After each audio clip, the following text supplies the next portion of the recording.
Renaissance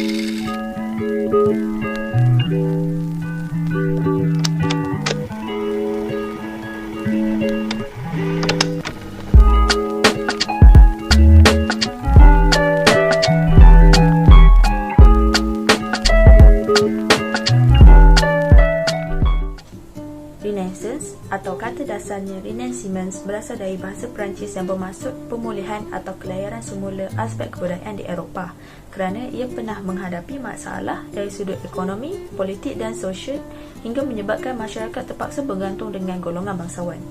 Peristiwa terjadi di mana pihak gereja telah menyalahgunakan kuasa mereka dengan mengugut masyarakat tentang dosa-dosa mereka dan mengauk keuntungan dengan menjual sijil indulgence. Mereka mengatakan sijil tersebut boleh mengampunkan dosa-dosa mereka yang lalu. Disebabkan rasa takut dan tidak tahu apa-apa, masyarakat pun membelinya dengan secara tidak rela. Kenapa tidak ada sesiapa yang melaporkannya, anda tanya? Ianya kerana pihak gereja sangat rapat dengan pihak pemerintah, lalu mereka berani bertindak dengan secara suka hati. Ada seorang yang berani menentang penjualan tersebut, Martin Luther, merupakan paderi Jerman dan ahli teologi Kristian dan kemudiannya pengasas kepada gereja Lutheran, gereja pertama Protestan, pecahan daripada Roman Catholic. Beliau juga merupakan tokoh terkemuka bagi reformasi kerana dialah yang menubuhkan gerakan reformasi untuk golongan Protestan. Seterusnya, zaman pertengahan iaitu fasa kedua berlaku selepas tercetusnya perang, pertelingkahan dan berakhirlah zaman gelap Eropah sekitar kurun ke-5 hingga kurun ke-15. Zaman pertengahan terbahagi kepada 3 bahagian bermula pada abad pertengahan awal 500 hingga 1050 Masihi, abad pertengahan tinggi 1050 hingga 1300 Masihi dan abad pertengahan akhir 1300 hingga 1400 Masihi. Selain itu, zaman ini merupakan zaman perubahan besar dalam kebudayaan, politik dan ekonomi kerana golongan gereja telah berjaya mewujudkan sebuah institusi universal untuk rujukan dan penyatuan orang awam. Ketika waktu itu, sumbangan dalam bidang seni tidak begitu menyerlah kerana pelukis dan pengukir bekerja secara berkumpulan dan aspek kemahiran baru mula dititik beratkan. Pada zaman itu juga terlahirlah karyawan dan pedagang lalu dikategorikan sebagai golongan pertengahan yang mewujudkan pembandaran utama di utara dan barat Eropah. Beralih kepada zaman kegemilangan atau dikenali sebagai Renaissance. Zaman ini bermula dari sekitar kurun ke-14 hingga kurun ke-17 di Itali dan berkembang ke negara Eropah yang lain. Di Itali muncul bandar-bandar seperti Venice, Genoa, Florence, Rom dan Milan. Bandar-bandar ini dijadikan pusat perdagangan antarabangsa kerana kedudukannya yang strategik dikelilingi oleh Laut Mediterranean sehingga muncul sebagai persimpangan utama. Bandar-bandar ini juga menjadi pusat perkembangan idea baru kerana di situlah berlaku pertembungan budaya, bahasa dan agama. Bukan itu sahaja, ramai karyawan yang lahir di bandar Florence seperti Leonardo da Vinci, Raphael dan Michelangelo. Karyawan ini ditugaskan mencantikkan gereja dan katedral di Rom.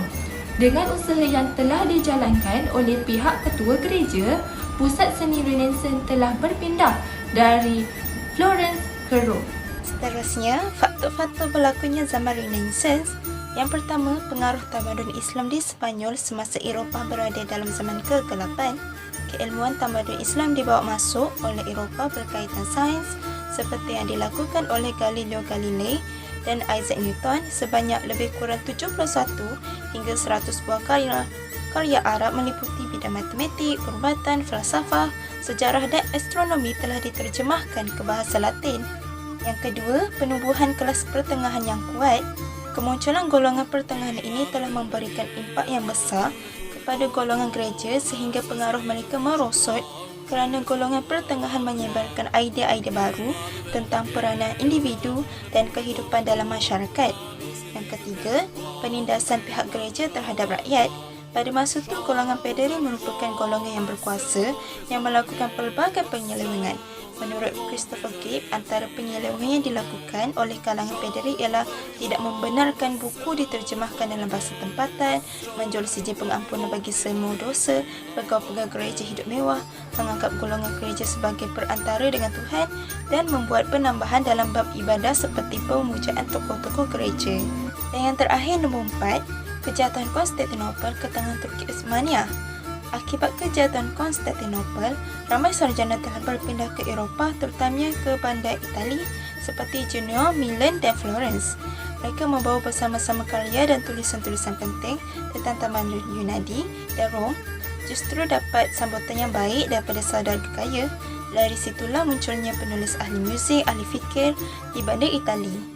Hai, saya akan kongsikan sedikit tentang faktor perkembangan daripada segi ilmu dan teknologi pada zaman Renaissance. Seperti yang kita tahu, banyak perubahan menjelang zaman Renaissance, iaitu berakhirnya zaman pertengahan di mana gereja mempunyai kuasa mutlak dalam menguruskan ekonomi maupun hal ehwal negara. Namun tetapi, kekuasaan gereja telah merundum sedikit demi sedikit setelah lahirnya tokoh-tokoh yang berani mengeluarkan hujah dalam membantah akan kekuasaan gereja pada ketika itu. Antara tokohnya kita ada Francisco Petrarch dan kita ada Niccolo Machiavelli dan juga Galileo Galilei. Namun saya akan fokus kepada 4 ini, iaitu kefahaman yang wujud dalam proses pembentukan zaman Renaissance. Yang pertama, humanisme, rasionalisme, imperialisme dan juga materialisme. Apa itu humanisme? Humanisme merupakan ideologi di mana zaman moden setelah zaman pertengahan.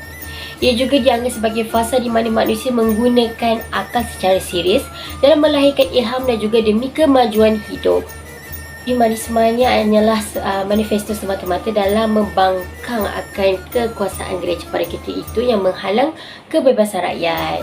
Jadi tokoh pertama yang mengeluarkan isu ini, yang membangkitkan isu ini adalah tokoh Petrarch. Beliau merupakan tokoh pertama yang mewujudkan perpustakaan hasil daripada minat beliau dalam membaca akan karya agung hasil daripada Yunani dan juga Rom. Daripada minat beliau juga telah mengenalkan ilmu penulisan daripada segi pemerhatian. Dan tokoh kedua kita ada Niccolo Machiavelli yang telah menghasilkan karya bertajuk The Prince.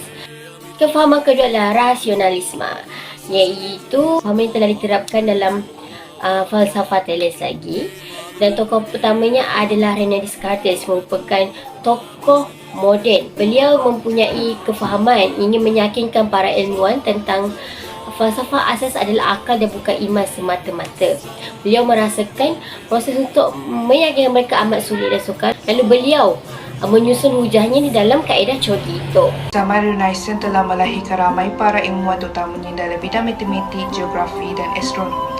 Sarjana Barat membawa pulang ajaran matematik Islam dan menyebarkan ke seluruh Eropah. Oleh yang demikian, orang Eropah mencabar zaman Renaissance atas perkembangan ilmu.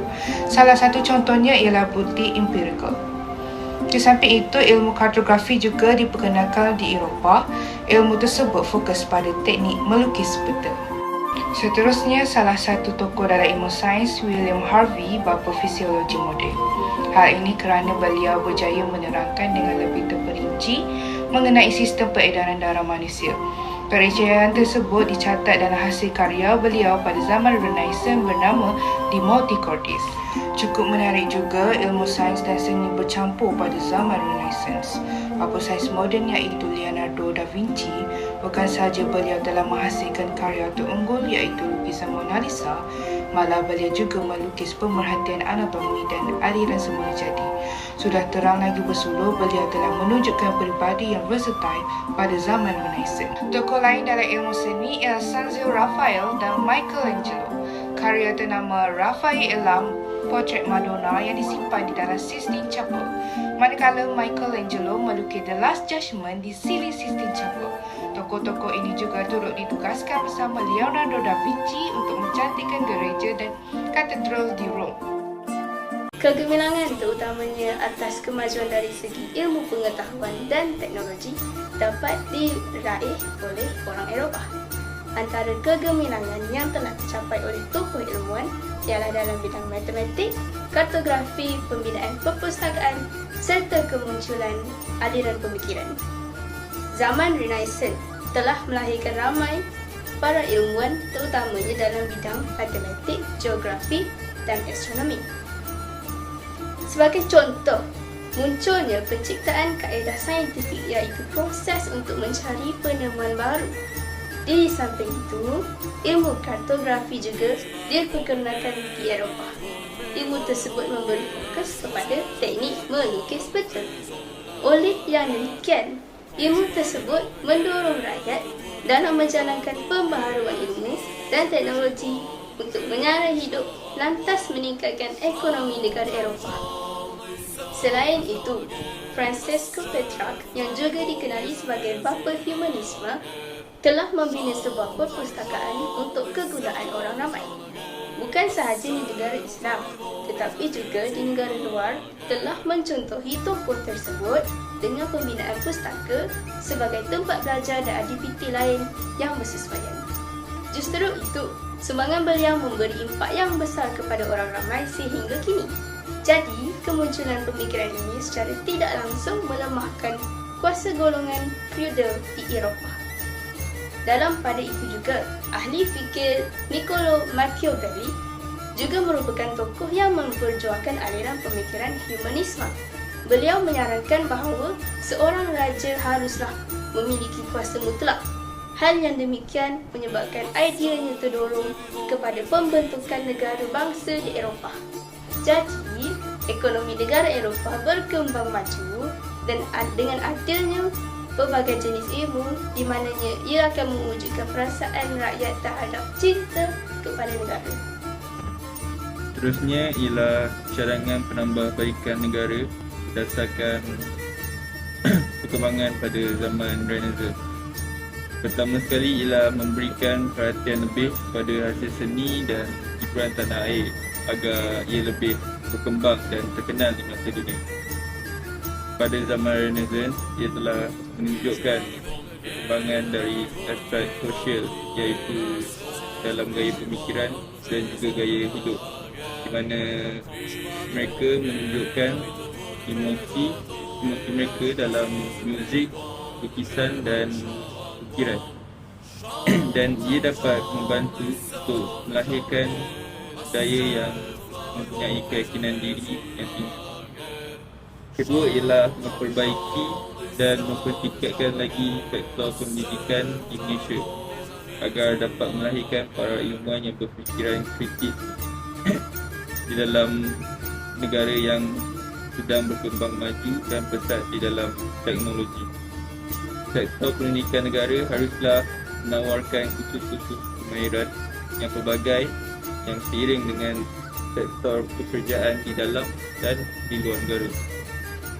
Akhir sekali ialah rumusan dan apa yang dapat kita perolehi ialah segala perkembangan dan kebangkitan kerajaan zaman Renaissance boleh dijadikan contoh dan tauladan agar perkara yang sama tidak akan berulang. Selain itu, zaman Renaissance dapat bentuk dan memupuk semangat ingin tahu mereka dari kejayaan tokoh-tokoh yang terdahulu. Sekian, terima kasih.